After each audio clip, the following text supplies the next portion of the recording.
Fala galera, hoje a gente vai estar falando um pouquinho sobre pneumotórax, né? Nessa nova aula aqui do nosso canal. Então, se você já curte esse conteúdo, já comenta, compartilha, dá o like aí, tá bom? Para que mais pessoas possam ter acesso a esse conteúdo. Manda para os seus amigos aí, do pessoal da área da saúde, tá bom? Para que a gente consiga expandir esse conhecimento. Combinado? Então, lembrando que quando a gente vai falar dos pneumotórax de forma assim generalizada, a gente está entrando naquela partezinha quando a gente fala do atendimento inicial do trauma do B, tá bom? Da letrinha B. Então, vou falar bem rapidinho, bem sucinto, nada muito aprofundado, tá? Para que vocês tenham uma noção de como fazer, de como conduzir, combinado? E espero que ajude vocês aí. Tá bom, pessoal? Então, ó, o primeiro que a gente vai falar aqui, no caso, vai ser sobre o nosso pneumotórax simples, tá bom? Bom, então, quando a gente fala de pneumotórax, o que que a gente tem que entender aqui? Qual que é o conceito do pneumotórax? Nada mais é do que o ar saindo de dentro dos meus alvéolos e passando para dentro da nossa cavidade pleural ali, dentro da nossa pleura. Lembrando que a gente tem a nossa pleura visceral e a nossa pleura parietal, tá bom?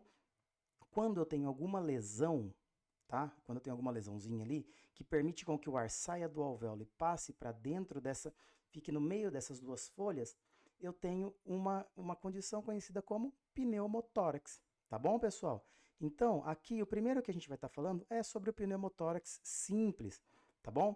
Lembrando que o pneumotórax simples aqui a gente vai estar falando em mais ou menos pensando em trauma, tá? Porém, pensando em pneumotórax simples, o trauma não é a causa mais frequente de um pneumotórax simples. A causa mais frequente são doenças pulmonares mesmo, por exemplo, como uma DPLC, tá certo? Que fazem com que bolhas que ficam ali entre o alvéolo e a capa visceral se rompam. Essas bolhas que a gente dá o nome de blebs. Então eu tenho rompimento de pequenos blebs bem nessa região aqui, ó, que permite com que o ar saia e fique entre esse espaço dessas duas capas que a gente está falando de pleura. Tá bom, pessoal? E aí o que a gente vai ver? Ar entre as capas da pleura e um pulmãozinho retraído, tá? O pulmão ele fica retraído, porque o ar ele começa a empurrar o pulmão e o pulmão ele acaba diminuindo, colabando um pouquinho, tá bom? Quando isso acontece, o paciente ele vai apresentar uma clínica. Porém, pensando em pneumotórax simples, tá? Como eu vou ter um acometimento apenas de 20 a 30% ali do hemitórax, então a clínica que esse paciente vai apresentar, ela não é uma clínica tão exuberante, tá bom? O que ele pode apresentar? Ele pode apresentar um pouquinho de dispneia, tá? Ele pode apresentar uma dessaturação, então diminuição da saturação, tá bom? De oxigênio em ar ambiente. Quando a gente vai fazer o exame físico, ele vai ter uma diminuição do murmúrio vesicular, às vezes nem tanto importante assim, tá? Pode ser que às vezes seja bem importante, às vezes você nem percebe tanto essa diminuição do murmúrio vesicular, tá bom? O paciente pode ficar um pouquinho cansado, combinado, pessoal? E quando a gente fala de pneumotórax simples, basicamente essa seria a clínica desse cara aí. E como que a gente vai conduzir? Lembrando que aqui eu estou pensando em trauma, tá bom? Vamos pensar em trauma e não vamos pensar somente nas causas básicas que acontecem. E aí o que acontece? Pensando nesse cenário aqui, se acontece um pneumotórax simples com o paciente, o que eu tenho que fazer? Qual seria a minha conduta frente a esse quadro aqui?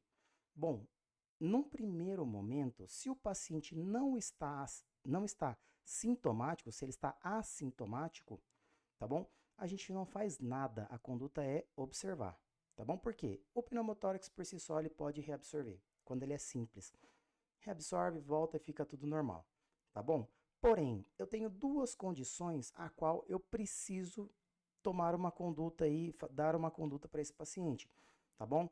Que vai ser basicamente a primeira delas é se eu precisar entubar esse paciente, tá bom? E colocá-lo em ventilação mecânica. O que acontece, pessoal? A pressão positiva que eu vou jogar dentro desse tórax, dentro desse pulmão, pode fazer com que esse pneumotórax simples se converta em um pneumotórax hipertensivo, que é uma condição gravíssima, tá bom? Então, lembrem-se, eu só vou fazer alguma coisa, só vou dar alguma conduta para esse meu paciente se eu precisar entubá-lo ou se eu precisar fazer algum transporte aéreo com esse paciente, tá? Então, se tiver que transportar esse paciente com helicóptero ou com avião, aí sim eu vou também tomar uma conduta com esse paciente. E qual seria a conduta? Tá? Eu vou até colocar aqui, ó, drenar o tórax. Tá bom? Quando a gente fala em drenar o tórax, pessoal, toracostomia. Eu vou até colocar assim, ó, toraco, e eu vou pegar e vamos mudar a cor da letra. Põe um S vermelhão grandão aí. Toracostomia. Por quê? O S, ele vai falar pra gente, ó, selo d'água, tá bom? Então, é um dreno, pessoal. A gente vai colocar um dreno, tá? Sob selo d'água. E onde a gente vai colocar esse dreno? No quinto espaço intercostal. Então, pega aqui, ó. Primeiro, segundo, terceiro, quarto, quinto espaço intercostal. Então, coloca ali. Eu vou até colocar aqui embaixo, ó. Quinto espaço intercostal. Entre a linha axilar média e anterior, tá bom? Então, entre a linha axilar média e anterior. Combinado, pessoal? E lembrando, toda vez que a gente for fazer um dreno, nunca fazer no borde inferior da costela, tá bom? Sempre eu vou fazer ele aqui, ó, no bordezinho superior da sexta costela, tá bom? Por quê? Lembra que no borde inferior das costelas eu tenho aquelas estruturas de vasos, veias e nervo, que é um pacote vasculo nervoso que passa ali. E se eu fizer ali a minha punção, eu vou romper essas estruturas. Então é sempre no borde superior da costela, no caso aqui da nossa sexta costela. Combinado, pessoal? Então, quando a gente fala de pneumotórax simples, quem a gente tem é isso daqui, tá bom? Beleza? Tranquilinho, né?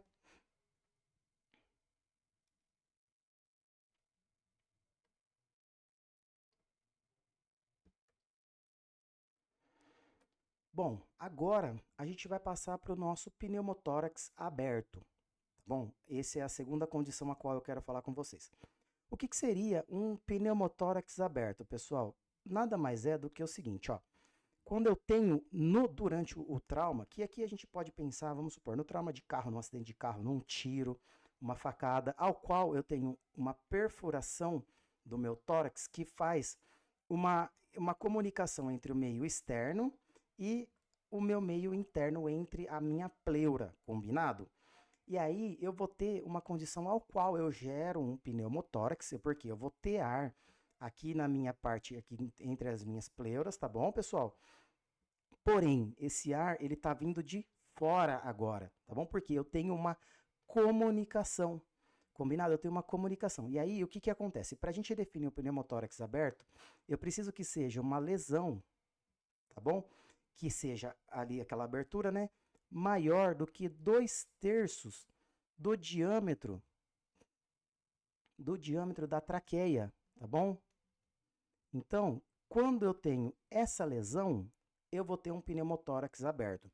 Por quê? Quando eu tenho uma lesão com um diâmetro maior do que 2/3 da traqueia, o ar que está aqui fora, pessoal, ele consegue entrar ali para o nosso espaço pleural, porque ali eu tenho uma menor resistência. Ou seja, aqui ó, a resistência ela é menor do que o ar que está passando na traqueia. O ar que passa na traqueia tem uma resistência maior do que essa comunicação que acabou de ser gerada aqui embaixo. Tá bom, pessoal? E aí, o que que acontece? Quando eu tenho uma inspiração, tá bom? Quando eu tenho uma inspiração, eu tenho a diminuição da pressão intratorácica. Então a pressão dentro do meu tórax, ela diminui, ela fica negativa. E aí a resistência fica menor ainda aqui para mim. E aí é por onde o ar vai acabar entrando, tá bom? Então o ar ele entra porque ali ele vai ter uma resistência muito menor do que a traqueia. Bom, isso é um pneumotórax aberto, tá? E qual vai ser a clínica? O cara vai estar dispneico, tá? Dispneia, o murmúrio vesicular, lógico que vai estar diminuído, se vocês ouvirem, ao escutarem ali, vai ter uma diminuição. Eu vou ter um hipertimpanismo, eu vou ter uma diminuição da saturação desse paciente, claro, porque ele vai ter também dor, ele vai ter muitas coisas ali que estão gerando isso daí, tá bom, pessoal? Então, essa vai ser a clínica básica desse paciente aí. E aí, qual vai ser a minha conduta básica, a minha primeira conduta imediata, tá bom?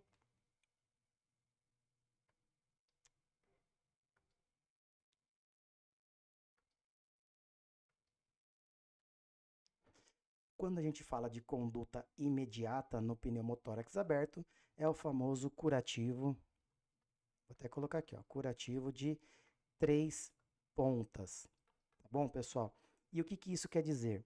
Olha só, eu vou pegar uma estrutura que eu tenho ali, pode ser um pedaço de plástico, se eu tiver no local aberto ali, uma sacolinha mesmo de supermercado. No intra-hospitalar pode ser aquela embalagem do soro, tá bom? A gente pega aquela embalagem do soro, a parte estéreo dela lá, faz um quadradinho ali, e eu vou fazer o seguinte, pensem que aqui no meio vai estar o buraco de onde teve o trauma, né? Vou colocar esse saquinho ali, e aí o que que eu vou fazer? Eu vou colocar uma fita tampando um lado, 2 lados e 3 lados, tá bom? Esse é o curativo de 3 pontas. Por quê? Pensa comigo, na hora que eu promovo a inspiração, o ar ele vai tentar entrar por ali. Só que como eu tenho essa estrutura, ela vai fazer, ela puxa. Então o ar ele não entra por aí, ele não entra por esse buraquinho, tá bom? Porém na hora da expiração, o ar ele consegue sair por aqui e eu consigo ir melhorando esse pneumotórax aberto, tá bom? Porém, isso daqui a gente está falando de conduta imediata, tá bom? E nunca tampar o quarto local ali, a quarta bordinha do nosso curativo, tá bom? Porque se eu faço isso, eu transformo esse pneumotórax aberto em um pneumotórax hipertensivo, tá bom, pessoal? Então nunca tampe esse cara aí. Sempre deixe só 3 pontas, tá? Curativo de 3 pontas. E qual que seria a conduta definitiva? Pessoal, conduta definitiva não tem jeito, tá? Toracostomia. Beleza, pessoal? Toracostomia, tá bom? Sob selo d'água. De novo, sob selo d'água. E aí o que que a gente vai fazer? Colocar o dreno no quinto espaço intercostal, entre a linha axilar média e anterior, no borde superior da costela, tá bom? Coloquei um dreninho ali, tá? Conectei lá no selo d'água. Olha se tá borbulhando, beleza, bonitinho. Combinado, pessoal? Fixa o tubo, tá bom? Depois faz um raio-x para ver se tá tudo bonitinho lá. Combinado, pessoal? Então, esse daqui seria, no caso, o nosso pneumotórax aberto, tá? E agora a gente vai falar do pior de todos e o mais temido, né? Que seria, no caso, o nosso pneumotórax hipertensivo.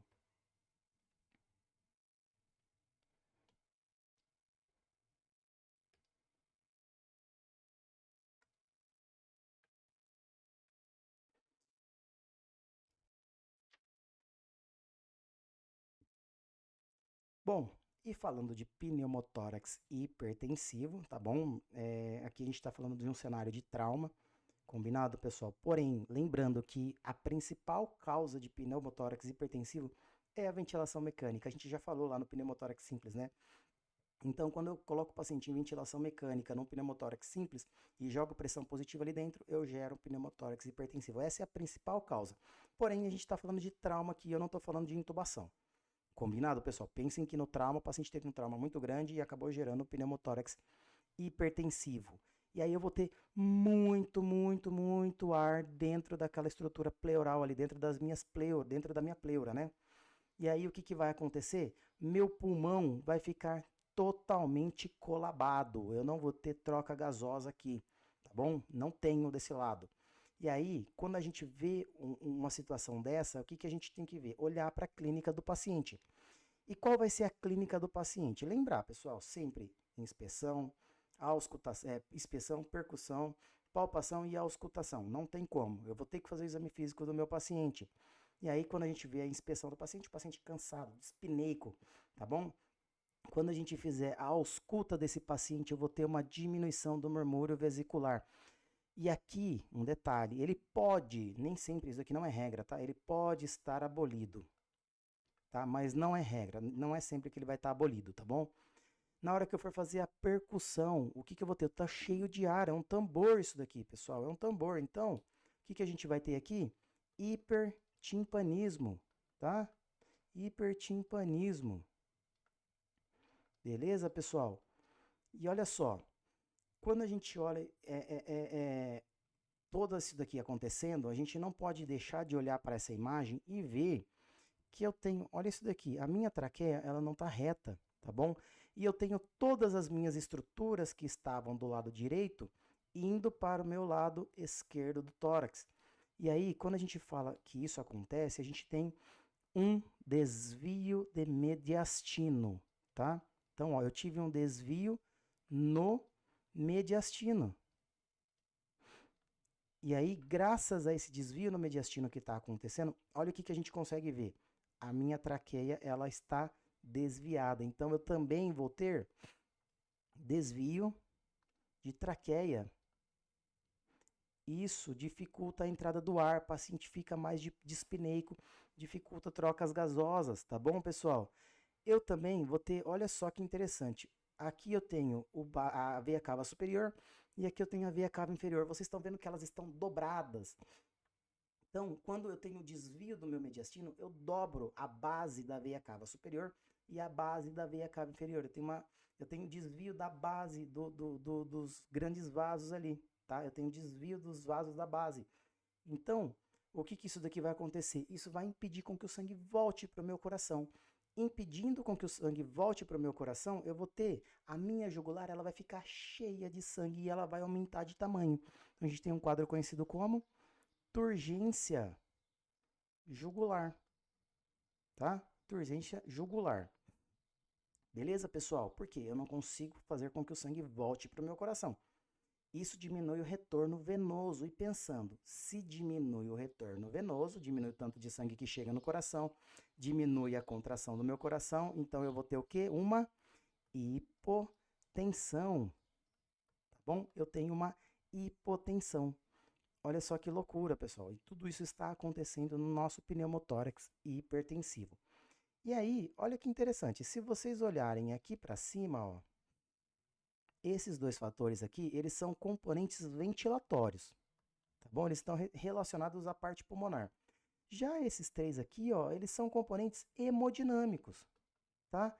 Eles estão mais relacionados com a parte hemodinâmica do paciente. E isso, graças a isso daqui, ó, estou tendo uma hipotensão. E graças a essa clínica que ele está apresentando, o paciente ele vai fazer um choque.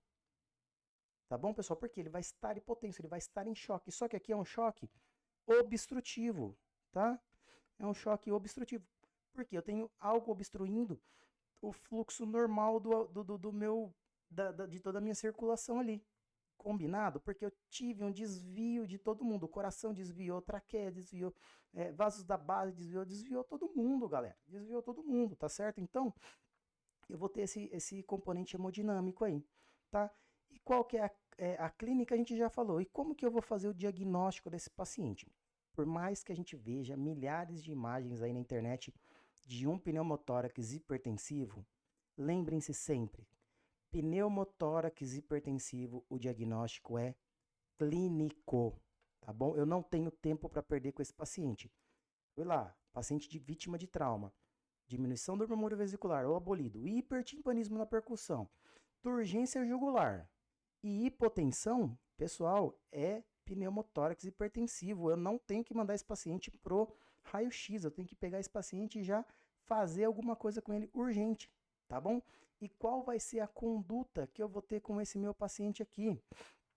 Tá? A conduta imediata que eu vou ter que fazer com esse paciente, tá? Vou até colocar aqui, ó. A conduta imediata vai ser uma toracocentese, tá? É uma toracocentese de alívio. Vou até colocar aqui, ó.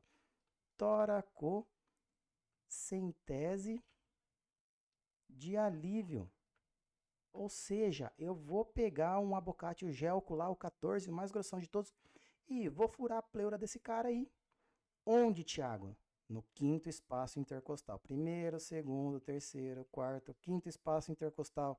No borde superior. Eu vou entrar com aquela agulha ali, puff, e vou furar isso daqui, pessoal. Furei. O ar vai começar a sair. E aí eu já gero um alívio momentâneo para esse paciente. Por quê? Eu melhoro a hipotensão. Porque se eu tiro aquele ar todo que está desviando meu mediastino volta para o local eu começo a ter uma melhora do meu retorno venoso, eu melhoro a hipotensão, diminui a turgência jugular, tá bom? Então lembrem-se, no mesmo local, ó, no quinto espaço intercostal, tá certo? Entre a linha axilar anterior e média, tá bom? É ali que eu vou entrar com um gel 14, puf, furei, tá bom? Essa é uma conduta imediata. Se for, aí, Thiago, vocês podem até me perguntar, Thiago, mas a gente já viu que no segundo espaço intercostal pode ser feito. Mudou isso daí, tá bom, pessoal? Antigamente realmente poderia fazer no segundo espaço intercostal na linha M clavicular, porém hoje em dia não faz mais. Hoje em dia a gente reserva esse local do segundo espaço intercostal na linha M clavicular aqui para crianças, tá? Na criança a gente pode fazer aqui ainda, porém no adulto é quinto espaço intercostal, linha quinto espaço intercostal entre a linha anterior e média axilar. Combinado? Essa é a conduta imediata. E a conduta definitiva, a gente já sabe, né, pessoal? Toracostomia. Toracostomia. Sob selo d'água.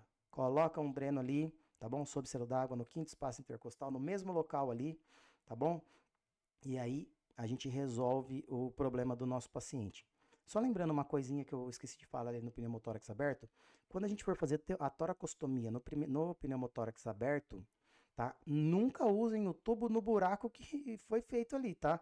Então, se o cara ele levou um tiro, você nunca coloca o tubo no buraco do tiro. Sempre faça aonde a gente está falando aqui, ó. Quinto espaço intercostal, tá bom? Quinto espaço intercostal entre a linha anterior e média axilar. Combinado, pessoal?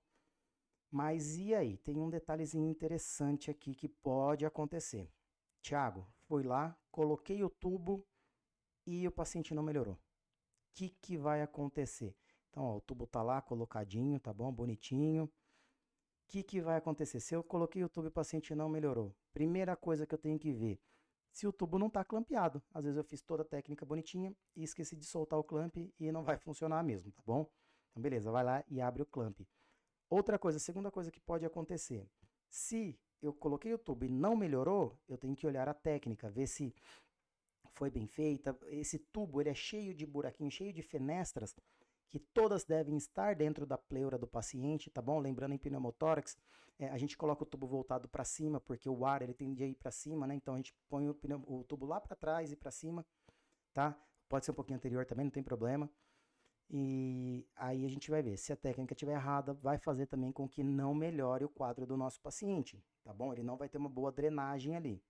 Mas algo que pode acontecer e a gente tem que ficar de olho, pessoal, é lesão de brônquio-fonte, tá bom? Lesão de brônquio-fonte. O que seria a lesão do brônquio-fonte? Para vocês entenderem.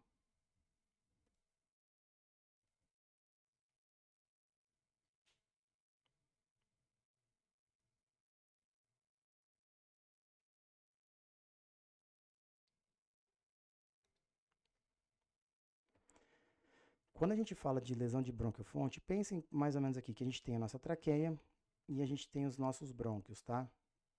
Então, pessoal, aqui a gente tem a nossa carina traqueal.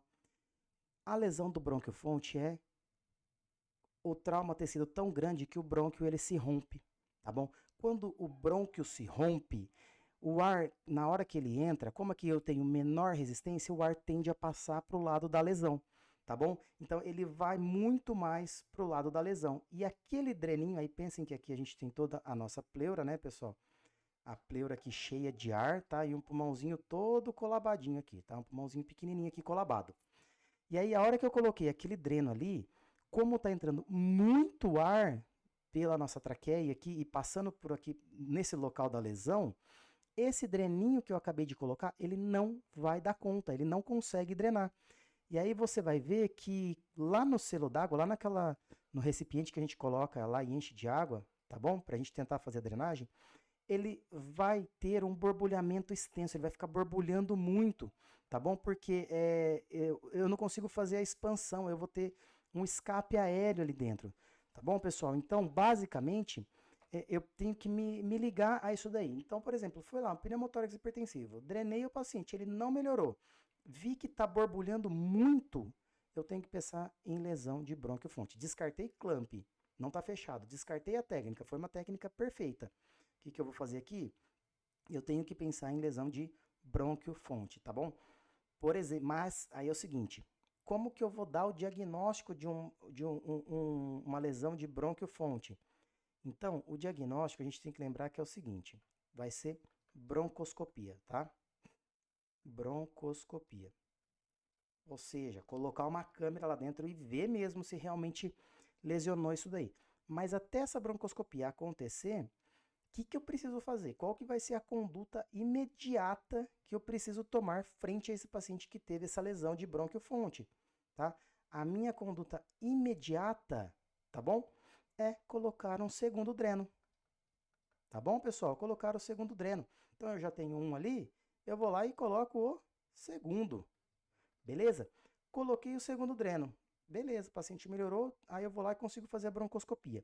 Também a gente poderia pensar em uma intubação orotraqueal seletiva, tá? Em uma IOT seletiva.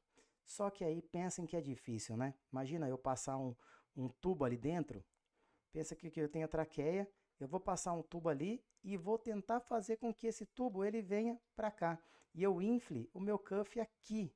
Pessoal, é difícil a gente conseguir fazer isso daqui na mão, né? Então, se opta muito mais pelo segundo dreno. Tá bom? A gente coloca o segundo dreno e aí a gente consegue esperar para fazer a broncoscopia. Só que isso aqui é uma conduta imediata. E quando a gente fala de conduta definitiva, aqui, ó, a gente já tinha falado da toracostomia. Toracostomia. Agora aqui a gente vai falar de toracotomia. Tá certo? Toracotomia. Tá certo? Abre o tórax desse paciente. Abre o tórax do paciente, vai ter que abrir, vai ter que ver e fechar na mão. Porém, essa conduta de toracotomia, ela é uma exceção, tá bom? Ela é uma exceção, nem sempre vai precisar fazê-la, tá? Se fizer a broncoscopia e ver a necessidade real de fazer, vai lá e faz. Se não, às vezes o segundo dreno, ele já vai dar conta do serviço e vai resolver o problema até melhorar todo esse quadro do paciente.